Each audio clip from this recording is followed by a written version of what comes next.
Okay, Chair, we're live. Good morning, councillors, officers, members of the public and press. Welcome to this meeting of Licensing Subcommittee. This meeting is a remote meeting and will be live streamed on the website and recorded. I now hand you over to Joe Stubbs from Democratic Services. Good morning, everybody. Welcome to Licensing Subcommittee. I'm just going to run through a quick roll call of everyone present, just so we know who's here. If you could confirm that you have the papers and that you can see and hear everyone in the meeting, please. I'll start with Councillor Buchan. Yes to all, Joe. Thank you. We have apologies from Councillor Carl Richardson with Councillor Prince substituting. Yep, I'm here and I've got all the papers. Thank you. Thank you. And Councillor Smith.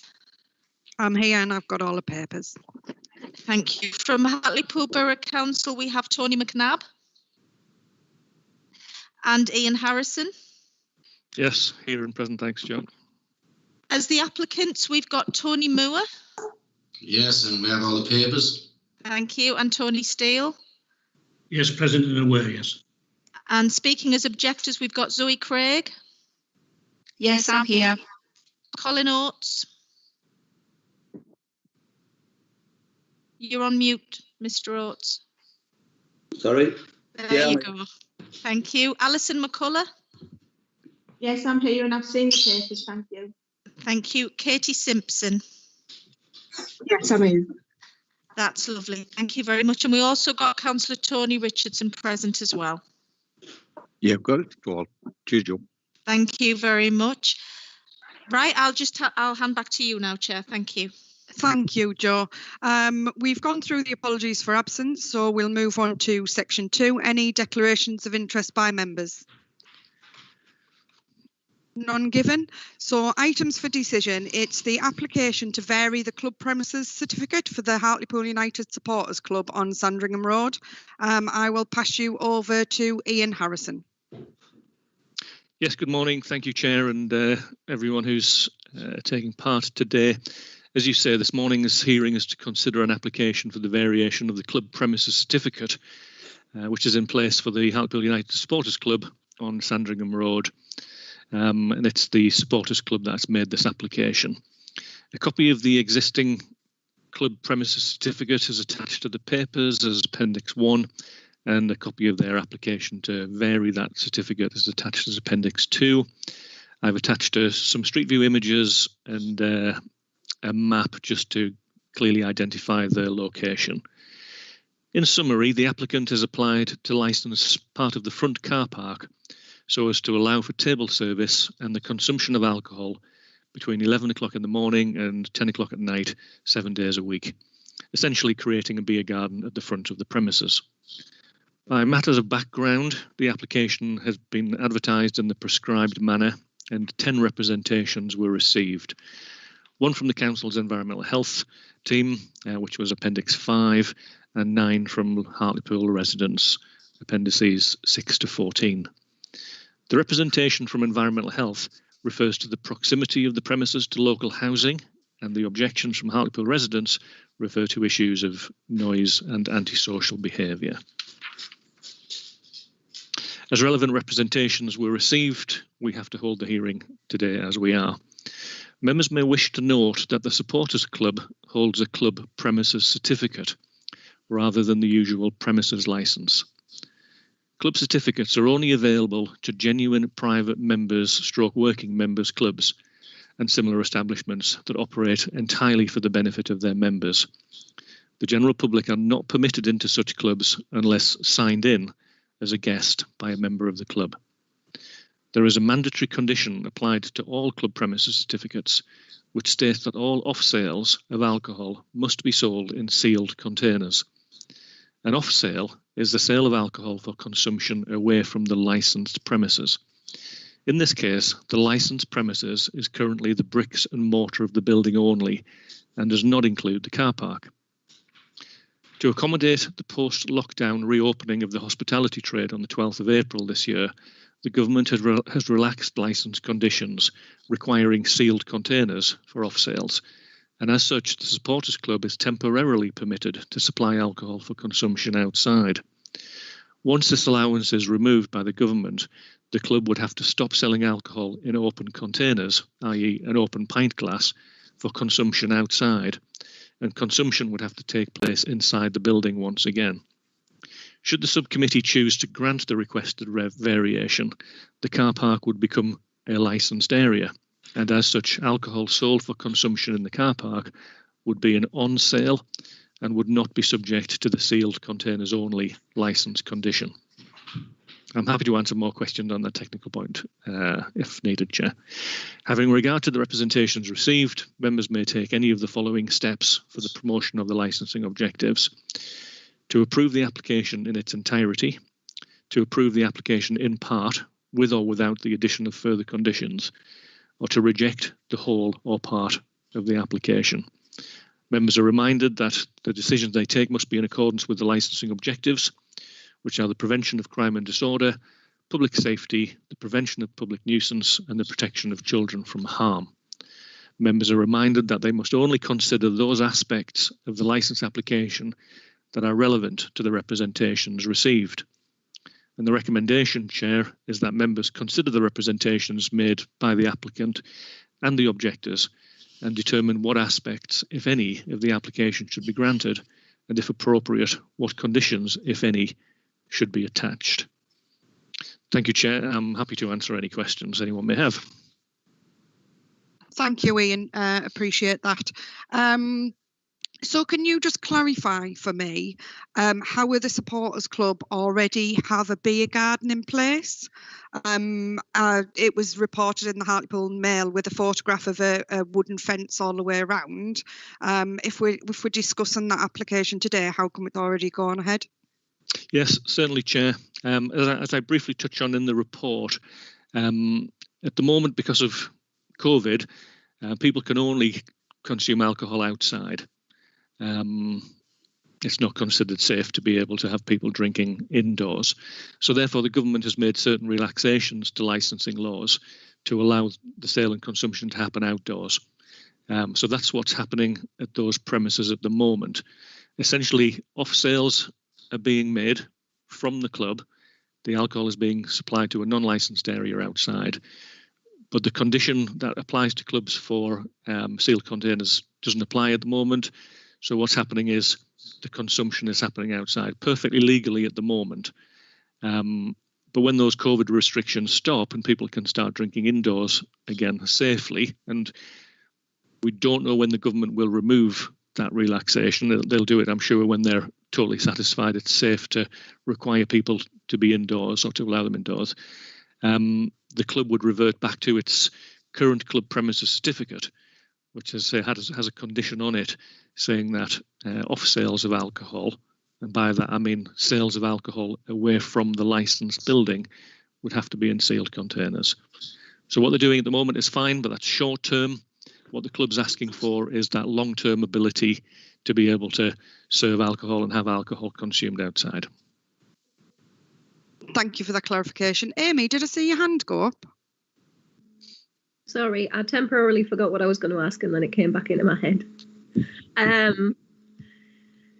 So with the CPC and with the club being a literal club, how would a beer garden affect that? Because in theory, I personally am not a member, but I could come and just sit in the beer garden. How would sort of the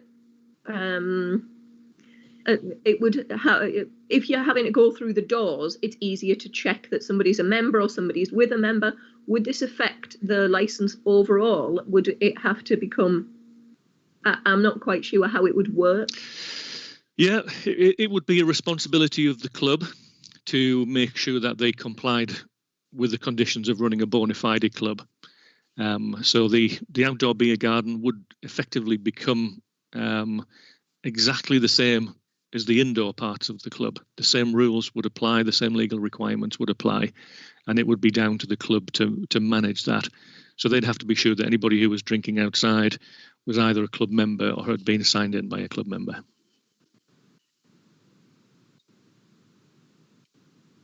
Thank you, Amy. Alison, you've got your hand up, but unfortunately we can't come to you yet. This question round is actually for members to ask questions. You will have a right to speak at a later date. I do apologise. Ian, no worries. Ian, a question from me. When I was reading the report, I noticed that they could play music outside. Is there anything how does the licence work with the live music or playing music outside in the beer garden? Yeah, when the Licensing Act first came in 2005, live music and recorded music, they were regulated activities and they had to go on a licence. You had to have a licence to be able to offer them. But a few years ago, the government deregulated both live music and recorded music. So you no longer need a licence for either of those things if you're providing them on alcohol licensed premises. So anything between 8 o'clock in the morning and 11 o'clock at night, live or recorded music can be played without the need for a licence. Because it's not licensable, you're not able to control the music in any way at the moment using a licence, because it's not an activity that is covered by your remit. If music was provided and that became a nuisance for anybody, those people can then apply to the council for a review of that licence because of the nuisance being caused by the music. We would then end up with another hearing like we have today. And if the council agreed that the music was being a nuisance, then the council can regulate that music and then either ban it or control its hours. So at the moment, it isn't something that you could control. The club could, if they wished, provide music outside. I'm not saying that they wish to do that, but they would be able to do it. If they did it and it became a nuisance, local residents have that right to complain about that, and that would ultimately end up back at a licensing committee who could then control that music. Fantastic. Thank you, Ian, for clarification. Any more questions from members for Ian? No? Now I move on to the applicant. We've got Tony Steele and Tony Moore. Which one's going to speak first? It'll be myself, Lisa. Thank you. So, I've never been through this process before. Can I give you a bit of background and then the case, and then obviously respond to the opposition letters later and sum up later? You can. You just need to make it brief. We don't like people to go on for quite some time. You've got to understand that members and everybody has confirmed that they've received all of the papers, so there's no real need to go in depth into those. So yeah. If you keep it brief and cover all your points, we're quite happy with that. Yeah, okay then.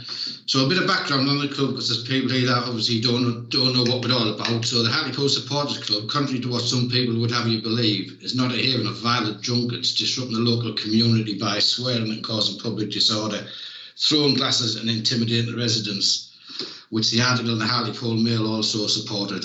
In fact, the Supporters Club is a premises used by its members whose average age is 45 plus, comprising of civil servants, college lecturers, teachers, tradesmen, solicitors, company managers and company owners, therefore responsible membership. We hold responsible membership. The club is also used by community groups such as the local Neighbourhood Watch, residents associations, Slimming World, football teams, pigeon clubs, allotment associations, Weight Watchers, and Hartlepool Borough Council itself who hold ward meetings there, and also use the premises as a polling station for local, regional and national elections.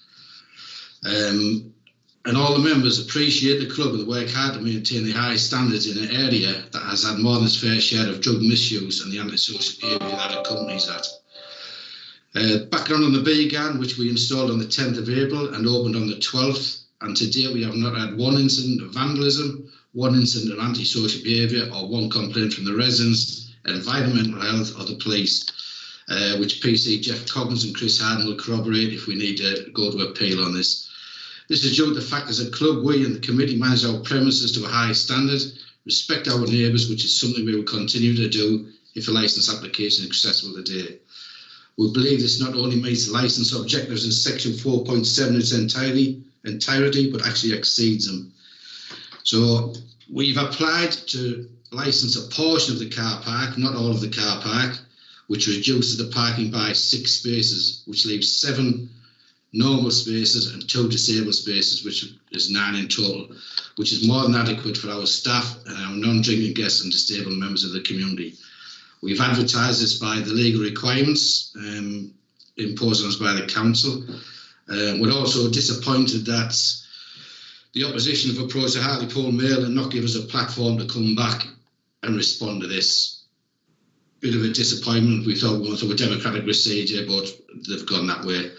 So that's the background. That's what we're looking for. I've got responses to opposition in a summary, but I can leave that for any questions. If there's any questions. Sorry, Tony, I was flicking through my papers there and didn't take myself off mute fast enough. Thank you for clarification in regards to the car parking. It was one of my questions to you, because I know that quite a few of the objections have come up in regards to car parking. Now, if there is an issue already, which there is because people have said that there's an issue already, how are you going to manage that by taking some away? Right, so the issue, because of car parking, is not an issue caused by the club and removing parking spaces. The issue is by people who work in and around the town centre and offices in the town centre parking in Sandringham Road area and the surrounding areas, then walking into work. This issue is a daytime issue, not a nighttime issue. The club doesn't open, we don't open at 4 o'clock Monday to Friday, so the issue is not caused by the club, it's an existing issue that's already there. I mean, everybody is entitled to their opinion, but denying that there's an issue there doesn't actually help when people state that there is actually an issue. The people surrounding you will understand that you don't actually open till 4 o'clock, so wouldn't refer to any parking issues before that time. So there's got to be some sort of problem after 4 o'clock with parking issues, and you need to look at that and address that rather than denying that there's actually a problem. Okay then, so the car park historically is underused even when we host daytime funerals and weddings. The car park on an evening and night time has never been, I've never seen it full since I've been a member of this club. This is obviously a test. People don't drink drive anymore. People don't drive to clubs anymore. It's the drink drive society's hatred of drink driving has caused this car park to be totally underused. And like I said, the car park was, we're not going to put 6 more cars on the pavement by reducing 6 spaces. The car park is most of the time empty.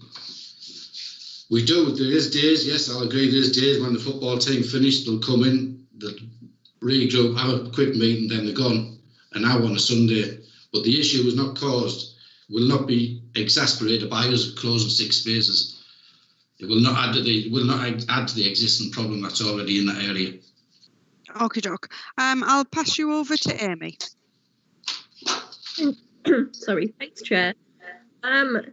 So parking aside, with what Ian said about sort of music and volume, and obviously you'll have read the objections that are concerned about noise, and, you know, sure that you can appreciate people's houses are quite close by.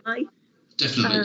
And I know you do host some bigger events occasionally, but what would your long-term plans be for sort of outside events? Okay, so we will not be playing music.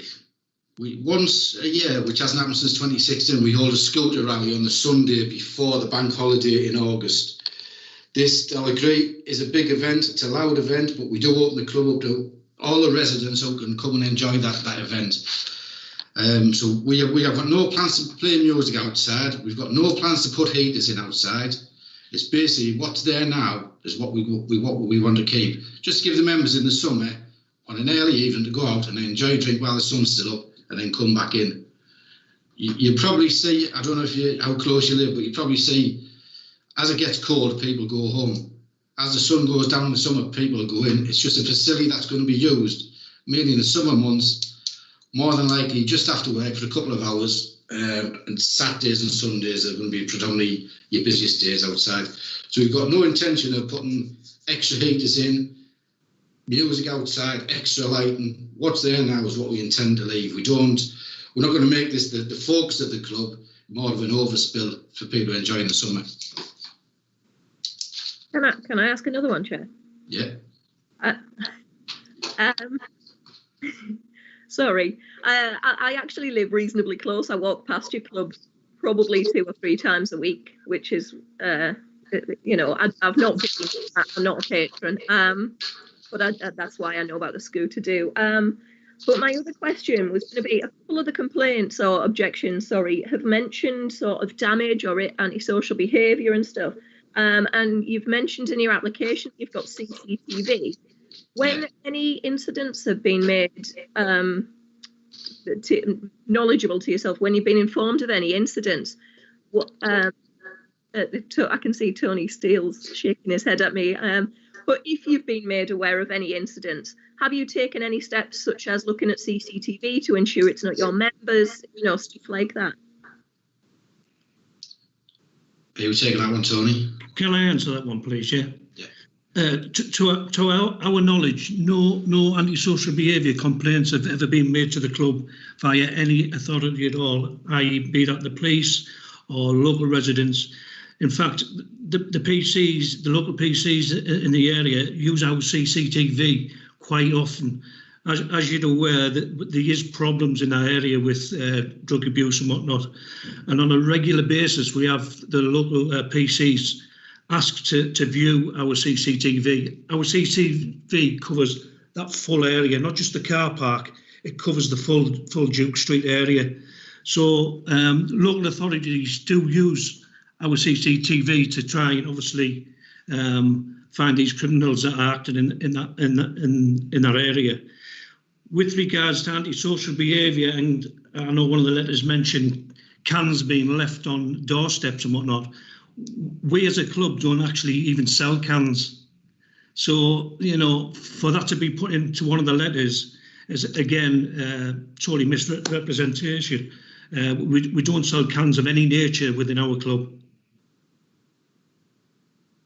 Thank you. Thank you, Amy.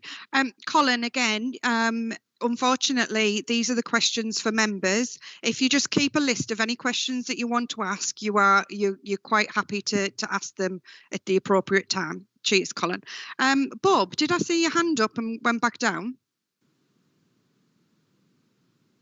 Yes, I was concerned about the objections from shift workers during noise during the day. But if there's no music to be played and the club doesn't actually serve beer until 4 o'clock, I don't think it's such a problem as I thought it would be.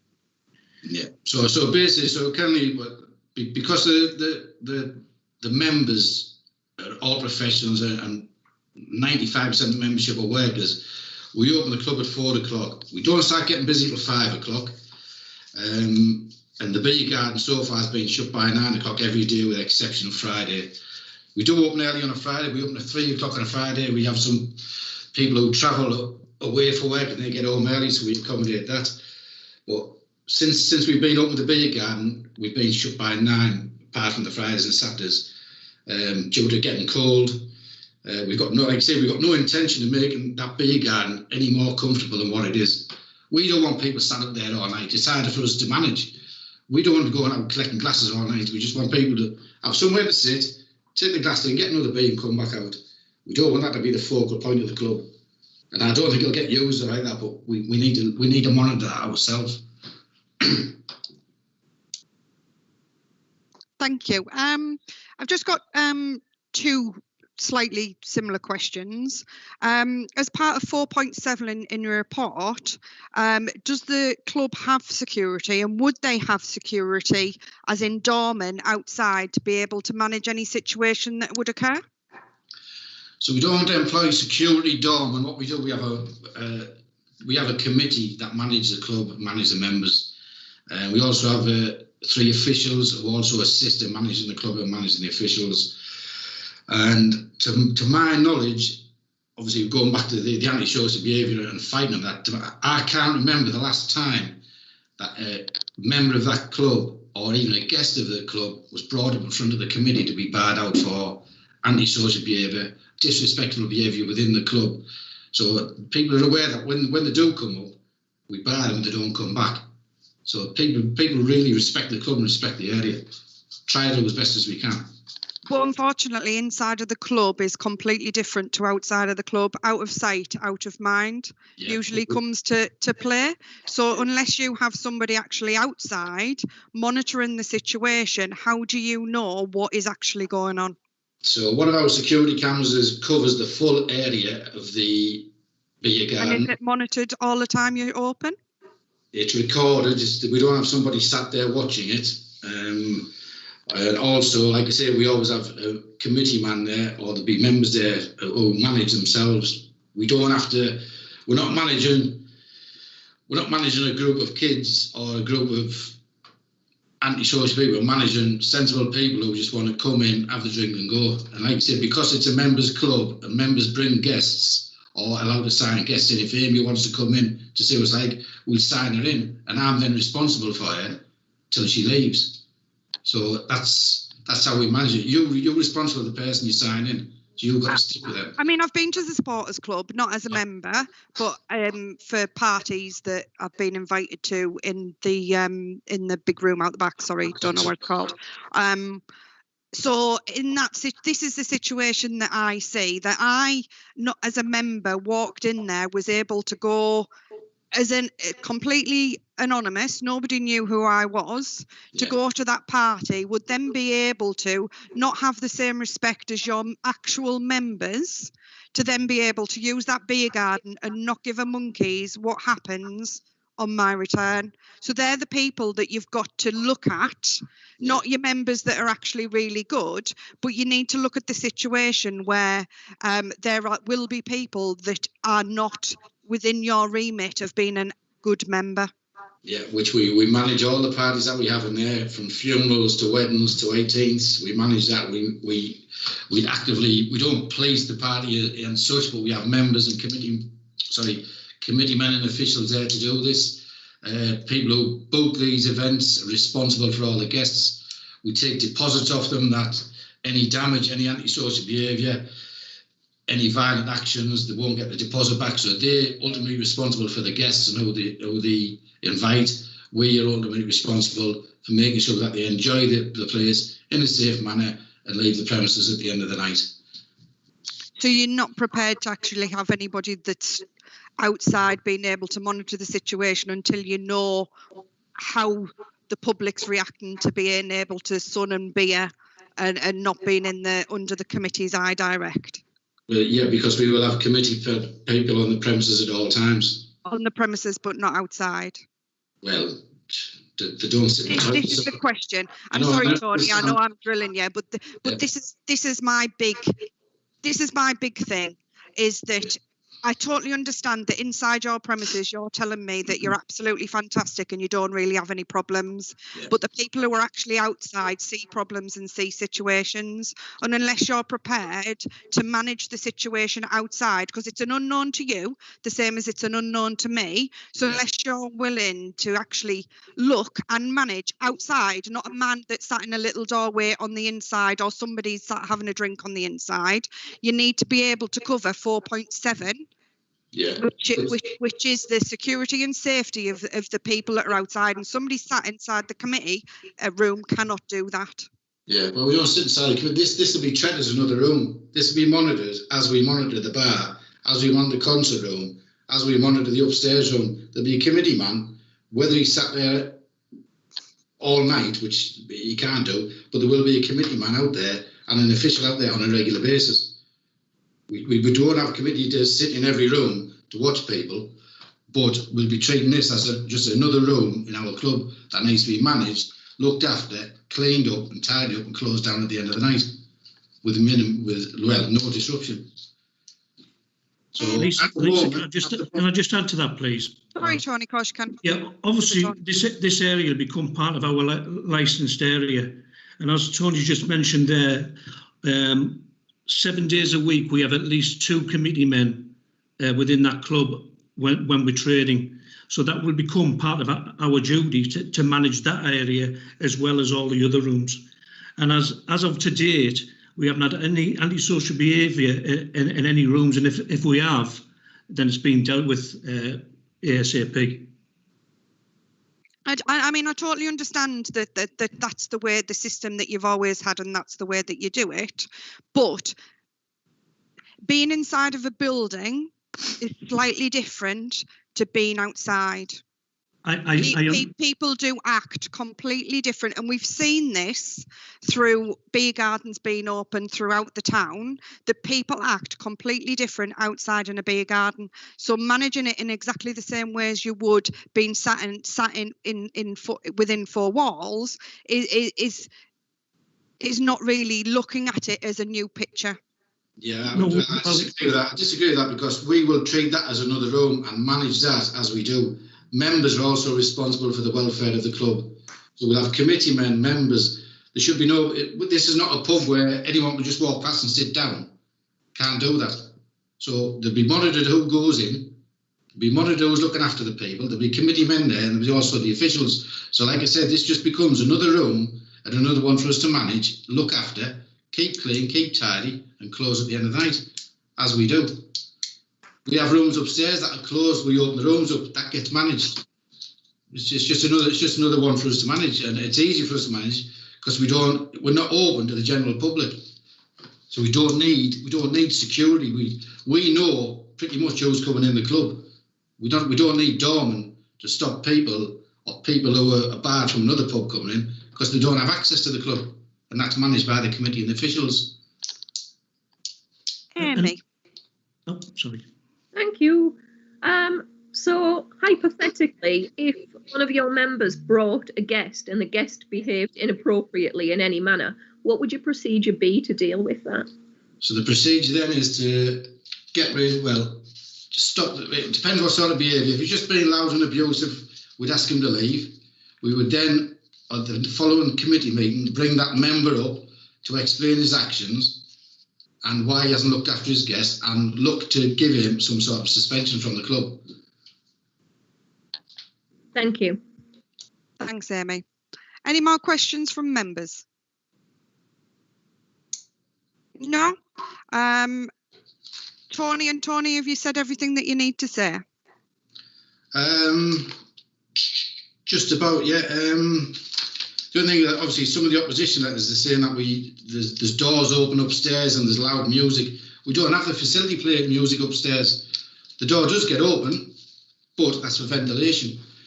So we don't have the facility to play music upstairs. So some of the facts that have come, some of the opposition letters are not actually factually correct. It's a bit annoying. I can understand a lot of them, but some of them, when they go into stuff that we can't physically do, it's a bit of a misrepresentation, really. But I think we've covered everything we need to know, unless there's any more questions. No, there's no more questions. Can I just add something, Lisa, please? Yeah. Obviously, as Ian mentioned earlier on, our licence is 11 till 11, 7 days a week. As a club premises, we actually trade 4 till 10 Monday to Friday and 12 till 11 Saturday and Sunday. We've got no plans on changing that at all. The only reason we may be open during the day is for a member's funeral, or if somebody books the room for some occasion. We've got no intention of playing any music outside at all. The only alteration to that would be if we ever hosted a scooter rally again, which helped raise over £20,000 for local charities. Apart from that occasion, we've got no intention of playing music outside.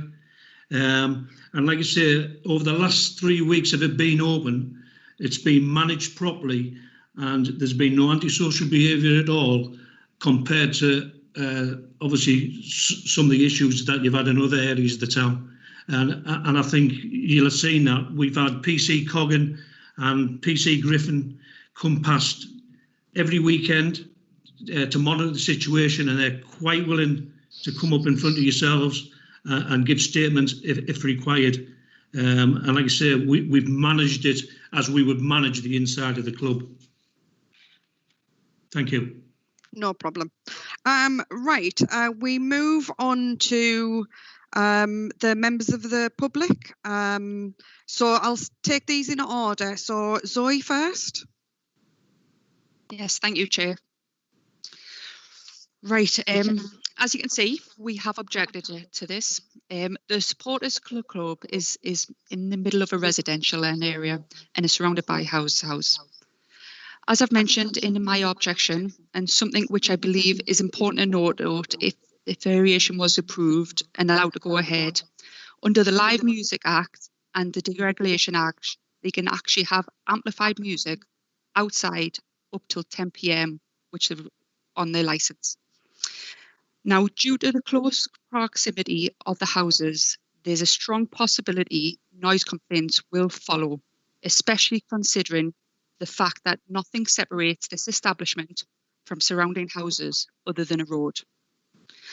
Please bear in mind, we have already received a noise complaint in the last week regarding people noise in the beer garden. As mentioned, there's nothing in place to protect the residents from the noise that would come with a beer garden being allowed to be situated here. And this isn't a temporary change they're asking for.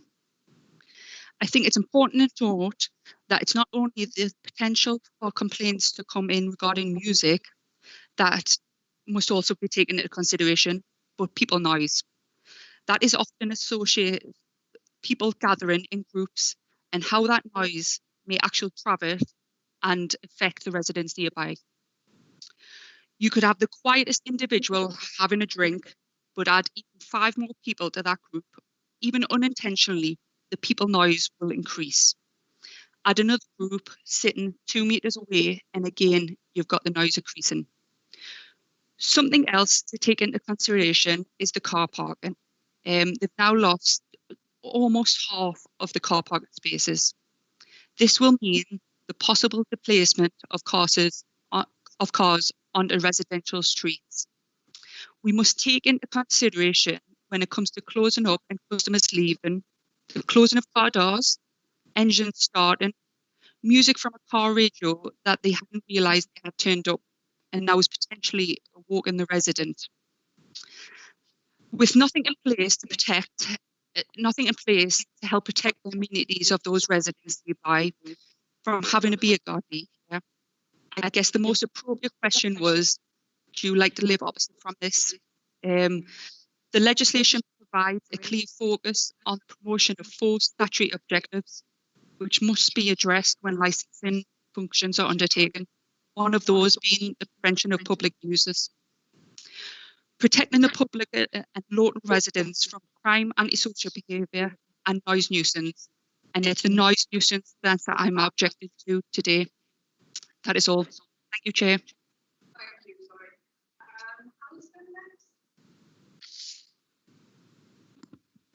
Hiya, good morning.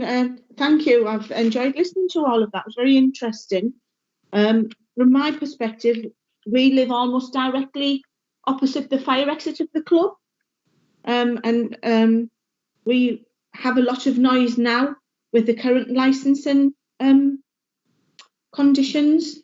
My husband and I are very concerned that if the beer garden becomes a permanent thing, that this noise will increase. I think Zoe's explained some of my points in those last few sentences. I disagree with the comments made around about the car parking and the fact that the club committee doesn't feel that reducing that by 50% will have any effect on the surrounding areas, because members may attend events and then choose to leave their car. So the car park may not be full, but the surrounding areas are regularly filled with cars during normal opening hours. For example, when there's a christening or when there's a particular band on, quite often people will park their cars in the surrounding streets near where we live, the top of Sandhill Road into Rayburn Street, into Duke Street. I quite often would come home on a Friday evening, for example. I don't sometimes go in from work till 7 o'clock. It's virtually impossible to get parked outside your own home. I'm making the assumption that these are people who have gone into the club, because quite often the cars are still there the next day and then we don't see them again. I've been off work today. I've made an arrangement to be off work today, and I've not noticed anybody parking outside my house and going into town to work, for example. So I would disagree with that, and I would find that something that if the bee garden was made permanent would cause us a problem. And I would just want to make sure, because there was a couple of things I think have already been addressed. It has been noisy a couple of times when bee garden's been open recently, when it's been nice and sunny. And we've noticed that when we've tried to watch the television. The weather hasn't been very good at the moment, so potentially the bee garden isn't getting used as much as it would be. The other thing I'm a little bit concerned about is the policing of the bee garden. I've recognised that you're saying that it'll be managed the same way that the internal rooms are managed, that you have a committee member on duty, or 2 committee members on duty all the time. If there was a doorman, for example, on the premises, he wouldn't be allowed to drink alcohol.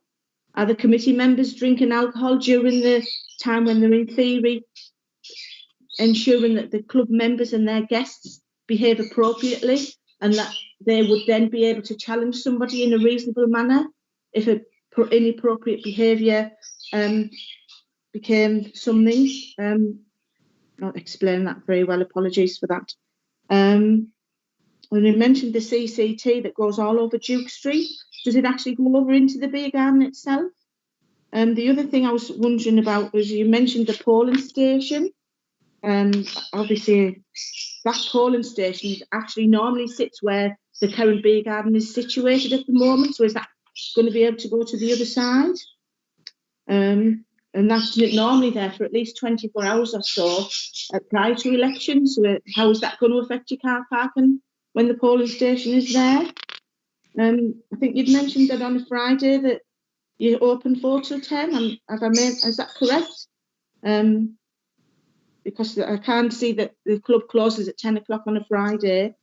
And that No, I believe it was. I don't believe it was 10 o'clock. Am I correct either, Tony? It's 11 o'clock on a Friday. 11 o'clock. On a Friday. Thank you for clarifying that. As our main concerns, we've lived around in Sandringham Road for 15 years, where we are members of the club. My husband's a member of the club. We've used it for many years.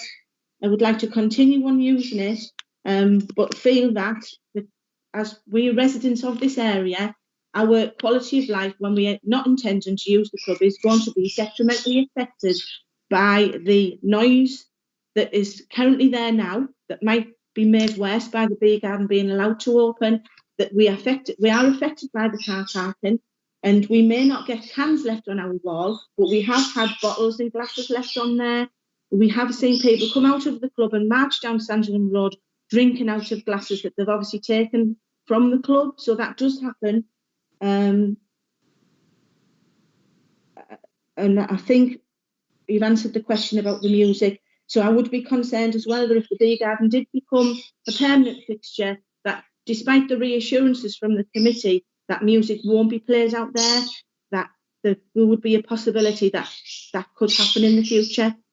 And I think that probably is everything that I wanted to bring up. Let me just make sure. It's all right, Alison. In regards to the music, you always have the right to come back to the licensing committee, and if the music was ever played and it became a noise nuisance, it's not the end of the story. It's not the end of the story. You can actually come back to licensing, and we can have a licensing review where the music will then become a condition of the license if granted. Thank you. I think the only other thing, I think the other lady clarified that about the signing in process for the bee garden, because it doesn't, you know, as you've said, you can just walk into the club. There's not normally anyone on the door expecting you to sign in as you go in, because there is a lock on the door, isn't there? Right, there's a pack thing, so your member has to have a card to get in, but that wouldn't apply to the bee garden, would it? So it would be how you would manage that signing in process there.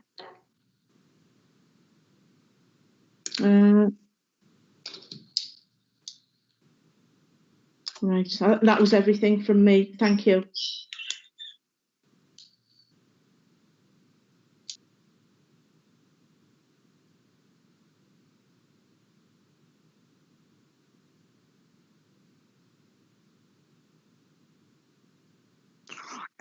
Do either Tony want to come back on a few of those questions that I couldn't answer, especially in regards to the signing in process at the present time? Because I understand once the lockdown is lifted, then the signing in process would be because they'd have to go to the bar to be able to get a drink, so they'd be able to have access. But how would you be able to manage it now? And a few others, sorry that I can't remember what Alison addressed, but I could see that you wanted to be able to reply. Tony, I'll reply to the first one with regards to the polling station. Yeah. Obviously, we've been working with Hartlepool Borough Council over the last couple of months with regards to the polling station, and obviously with all the COVID restrictions and everything else that's been going on. I can't remember the lady's name. It might be Leslie. Going forwards, the polling station is going to be used by a room in our club. It's no longer going to be a porta cabin outside. You're going to be the Hartlepool Borough Council are going to have full use of the inside of the club with regards to a room. So whenever elections will be taken going forwards, that room will be available for Hartlepool Borough Council. Thank you. Do you want to answer and reply to the sign-in process?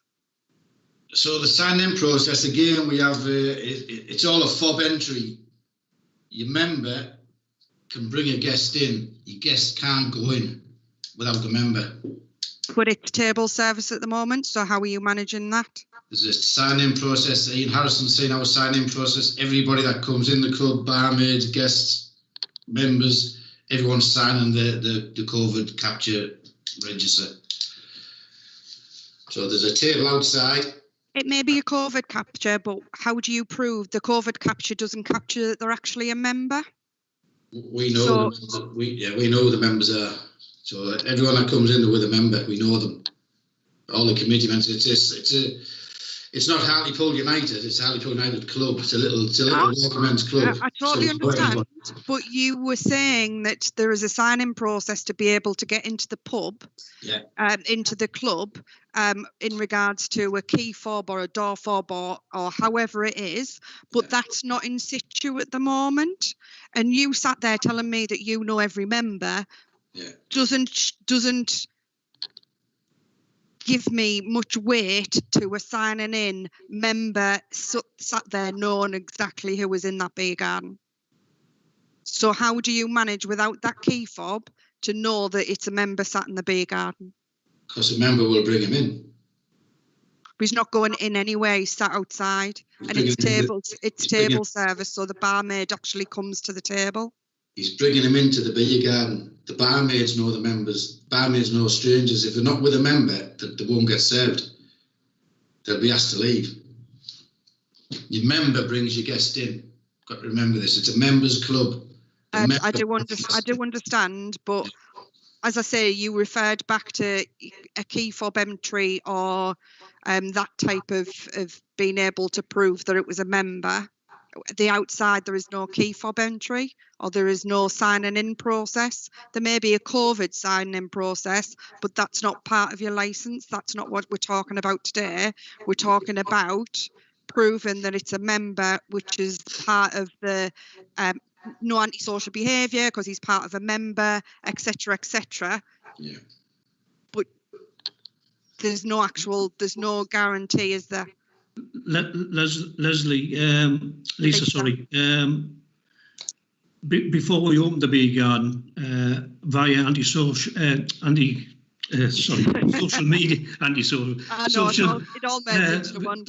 social media and all the other apps that we have, our beer garden was advertised heavily on Facebook and everywhere else as members and members guests only, and that is the way it's been over the last 3 weeks. We have had nobody walk into that beer garden who is not with a member. They've all been members' guests. I mean, thankfully, I read the Hartlepool Mail article. Well, I didn't read the article. I read the comments that people had made underneath the on social media. And one of them did say that it needs to be advertised that it's only for members because he was turned away. So I do understand, but... Yeah. But it's not a guarantee, is it, though? Yeah, that's the way we have advertised it, Lisa. So, you know, heavily on Facebook and other areas, that's the way we have advertised. At the present moment in time, it is members and members guests only. And the proof of that is just somebody recognising somebody. Well, again, it's and I understand where you come from. It's all about being. I'm here to hard the answer. It's all and if about I don't cover them, then you know I'm not doing my job properly. Correct. It's all about being managed, and to be honest, like I said earlier on, over the last 3 weeks, I think we've managed it brilliantly as a committee and as members, and we've ensured that we have people there 24/7 while that garden's been open. Thank you. Right, I need to move on to Colin. Yeah, about the beer garden, is there any plans to extend it? Because 2 weeks ago you extended it by 3 more beers, and there is proof of this. And could you explain why you extended extra tables? And I've got proof. It's all right. We've only done it as per And lighting. Right, talk, Colin. Yeah. It's a discussion. Yeah. If people are right to reply. Oh yes. Right, can I answer that one, Lisa? Yeah. Obviously, the plans have gone into licensing with the area that we want to keep permanent, i.e., where we have put the 4-foot fence as a permanent beer garden. As Ian explained earlier on, at the present moment in time, we are allowed to serve alcohol outside. So I think I know the day Colin's referring to, probably a week on Sunday. We were very busy with the football teams and that came back. So what we actually did was we brought a couple more tables out. So this also goes back to the view of, you know, we haven't got enough parking spaces, because we actually bought I think it was half a dozen tables and put them in a parking space next to the beer garden to accommodate the overflow for a couple of hours on that Sunday, which we are quite entitled to do at the moment. We have got no intention, if this is to come permanent, to extend that beer garden beyond what it is now. So are you telling me that if you have another situation like you did that Sunday, that people are not going to pull tables out and bring, because they will have access to inside after a certain date, that they are not going to go in there and get some chairs and tables and pull them out because there's additional space? It won't be allowed to. It will not be allowed. It only happened on that Sunday because of obviously the current COVID restrictions. As you well just said there, Lisa, in a couple of weeks' time, we'll be open inside, hopefully, touch wood. So from May the 17th, a lot of our older members who are sitting in that garden at the moment don't really want to be sat in the garden. Like me, want to be in the shade. Yeah, they want to be in the, yeah, so they'll be back inside. Like I say, we had an overflow where we had the two football teams come back, and as per current guidelines, we are allowed to do that, and that's what we did. But we have got no intention after the May the 17th date, where we're allowed to go back inside, for any other area than what has already been designated as a beer garden to be used. It's not just the intention; it won't be allowed. And it won't be allowed. Thank you. Colin? Yeah, about your lighting in the car park. Is there any way you could change the lighting? Because it's absolutely, it comes through our houses, beaming through all the time. Bedrooms, up the staircase, front room. And that, a couple of us on the street, we work like night shift. And you have to, get up early in the morning. And sleeping wise, it's beaming through all the time. Is there any way we could move them around so that it doesn't face the houses, or? So the lighting has been there for time immemorial on that one, because we haven't done any additional lighting for this beer garden. So that's an issue. I think if you want to bring that up with put a letter in, we'll have a look at. But obviously we've got to light the car park for safety reasons. But yeah. I don't think it's part of this discussion, to be fair. Well, nice. Listen, Colin, we're quite willing to work with you as local residents, and if that lighting's causing you a problem, i.e. whether it's not angled right or whatever, you're quite willing to come and speak to us and we can look at that. That's not a problem at all. Thank you, Tony. Any more, Colin? No. Is that it? Yeah, that's it for now. Have we got a Katie? Yes, I'm here. Hi, Katie. Hiya. So I just want to point out the fact of going to the Hartlepool Mail. I was approached by Hartlepool Mail yesterday. Was it yesterday or the day before? The day before about it, and they asked for my opinion. Freedom of speech, we're allowed to give our opinion, whether it should be the media or to other people. So again, I wasn't very happy with that sort of statement that was given by Tony, I believe. Sorry, I don't have his surname. Secondly, I live directly next door to the social club. Sorry, I've got really bad memory, so if I lose any words, that's why. And I've been here since 2017. When you have been busy, the whole car park has been full, and it's been leaking onto the streets where my drive, when I've been in the house and I've been needing to get out of the house, has been totally covered by cars. From where I live, I know exactly where they're going because I can see them going into the club.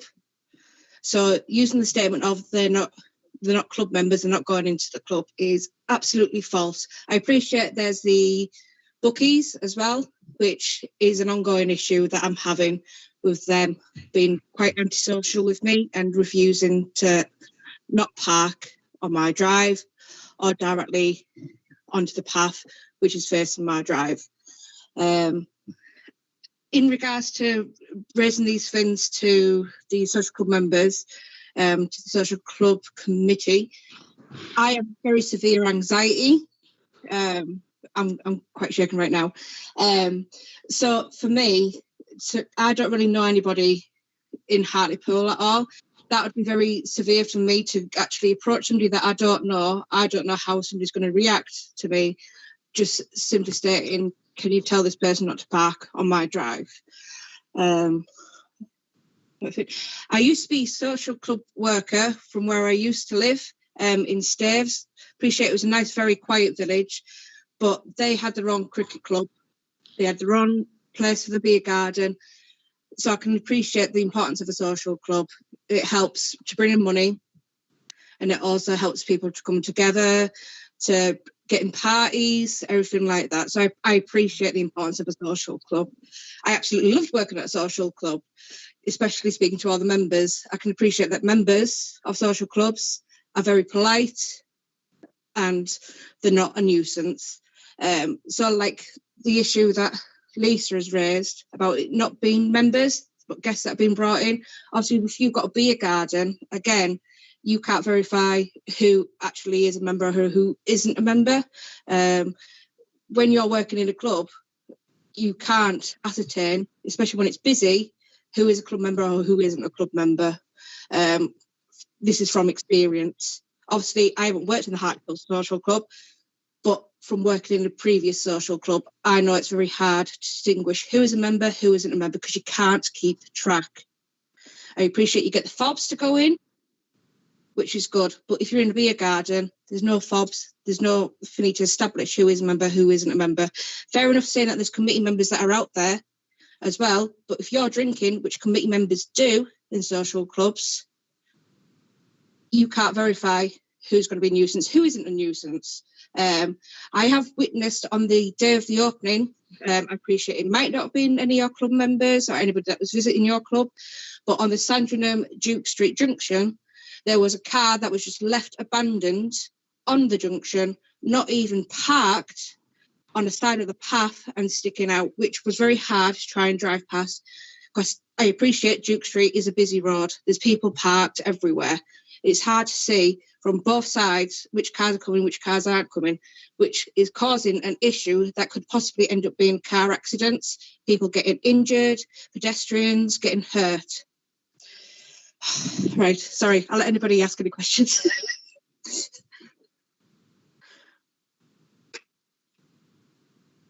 You're on mute, Lisa.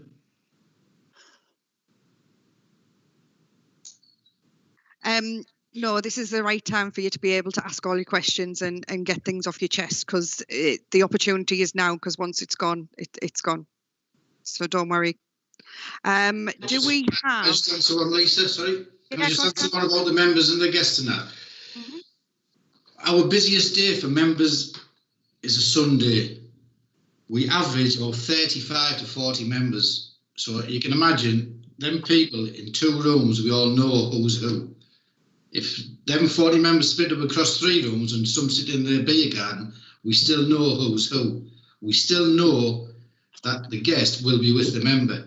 We will know that if there's a table full of people that nobody recognises, and out of 40 people that are regular users of the club, we will be able to spot them and ask them to leave.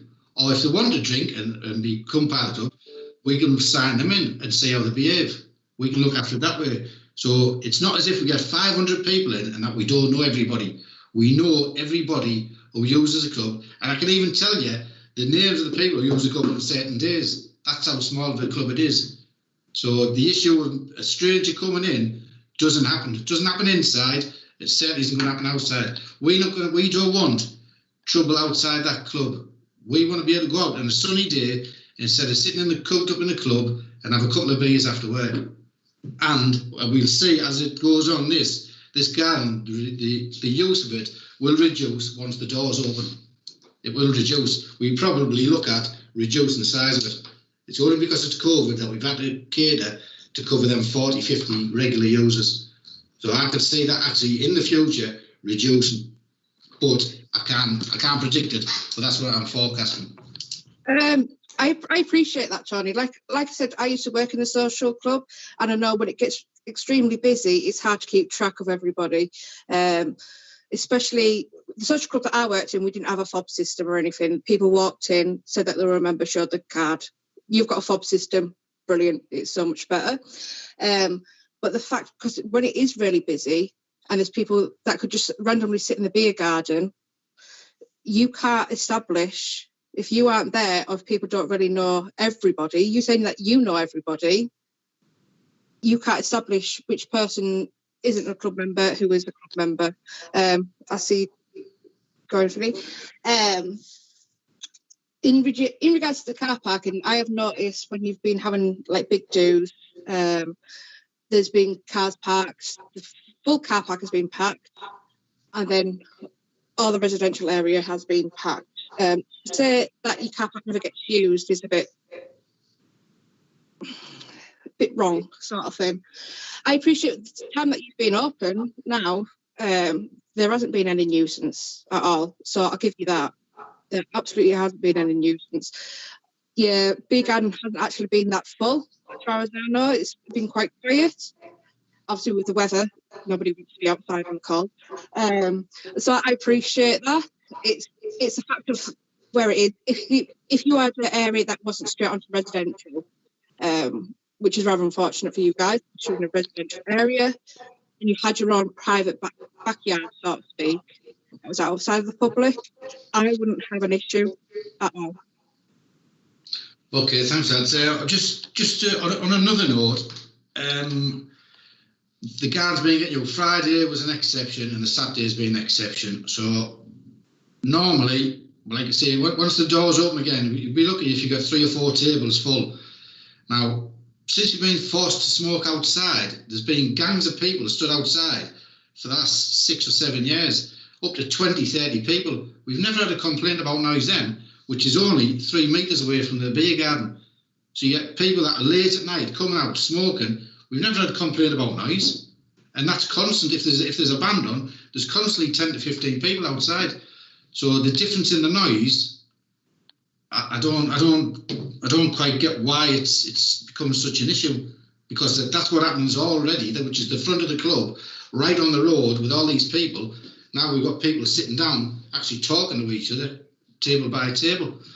So I don't see the big increase in the noise. I really don't see the big concern. I admittedly now it is busy, but that's because we can't go anywhere else, and I'll agree with that at the moment. Yeah, like I said, the noise issue, I think, which is what people's another main issue is the fact if you're outside drinking and it's a lovely warm day, you're going to drink more and you're going to make more noise, you can be more, what's the word? Boisterous. Roisterous, yes, thank you. So you can't establish or predict if there's going to be any more noise increase, which is what people's issue is. If it's in an enclosed area, it's inside, you can contain the noise more, but if it's outside, it's not going to be so easily contained. Again, can I just go, that's going back to about how it's managed, and yes, you know, we all enjoy going out for a drink, and I think ladies are more boisterous than anybody once they've had a couple of drinks. Sorry, Amy. But it's about how we manage it as a committee and as a club.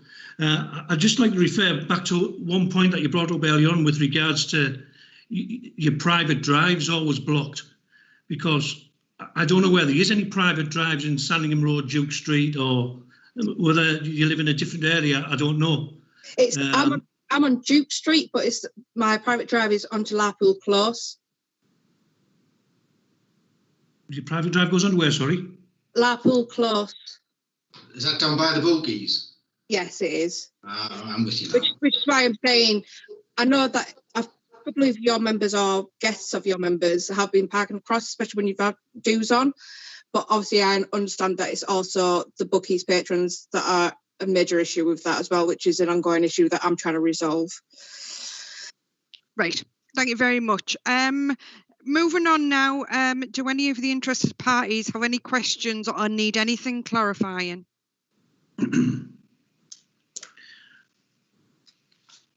No? Can I just clarify something, please? Yeah, of course you can. Just in regard to the floodlights, there was no plans for any further lighting in that area, was there? No, what the photograph that you see now is there's going to be no extension, no heaters, no music, no lights, no additions to what we've got now. Maybe we might put an umbrella up if it gets really sunny, but that'll be taken every night. There'll be nothing there left out at night that can be vandalised, thrown about. The tables are all bolted down to the ground. The fence is bolted down to the ground. And like I say, today, touch wood, it continues. We haven't had one act of vandalism, a fence kicked, a name carved, a bit of paint sprayed on it. So the camera's doing its job on the night, we doing our job during the day, and we'd like to keep it that way. Thank you. Tony, you've just summed yourself up, but does anybody else want to briefly sum up? Do you mind? Just from my perspective, sorry, just before you close there, so thank you. That's been very interesting. Give me some food for thought there. But at the end of the day, we have to live adjacent to the club, and everything that's been said today really doesn't give me any reassurance that we're going to that beer garden's not going to have a detrimental effect on us. And I'm almost 100% certain that you wouldn't want it outside of your front door. Thanks. Thank you. Anybody else want to sum up? Applicants or members? Does any member have any points that they wish to clarify with everybody? We're all happy? Everybody's satisfied? Right. Sorry, Lisa, can I just quickly say one thing with regards to antisocial behaviour and obviously the distance of ourselves between neighbours. As we're all aware, Duke Street, Stephen Street area is renowned at the moment for antisocial behaviour through drug abuse and other forms of antisocial behaviour. I have noticed massively over the last 3 weeks, because normally I would be sat inside the club with sitting in the beer garden and having a sociable drink, the amount of antisocial behaviour that goes on in that area with regards to drug users. The corner of Duke Street, Sandringham Road was mentioned for one instance. Point for the social club and not other areas. Yeah. That for me, noise-wise, it was creating a lot more noise than any noise that came from our beer garden. And I'd just like you to take that into obviously consideration. And like I say, we will manage it to the best of our ability, and I think we've managed it really well compared to some of the issues that other areas of the town have had with regards to beer gardens over the last 3 weeks. Thank you. My idea for, or what I would have liked to seen as managing, would be to give a point of contact to your neighbours, that because it's something new and something that you are working with, that you would give your neighbours a point of contact for any sort of issues. I think that is a very good way to go forward and to manage, but it is only an idea that I would have used rather than something that we can implement. That's maybe something we should have thought about, Lisa. We're quite willing, and me and myself are quite willing, me and Tony are quite willing to give our numbers to any neighbour. We're quite willing for them to come and have a meeting with us in the club at any point, obviously COVID protected, and discuss any issues. And we want to work with the neighbours to ensure that, you know, they're not getting disturbed. And I'm quite willing to give any member of the neighbourhood watch my number and come and talk to us. I mean, as I say, it's for you to reach out, not for them to. Yeah, that's fine. That's fine. Right, thank you. Sorry, the members will now go into closed session to reach our decision. We will be accompanied by the council's legal representative and the Democratic Service Officer, who will assist us. And Ian. Yeah. Sorry, Ian. That's all right. Sorry, Chair. Just to jump in at the very end. It was more.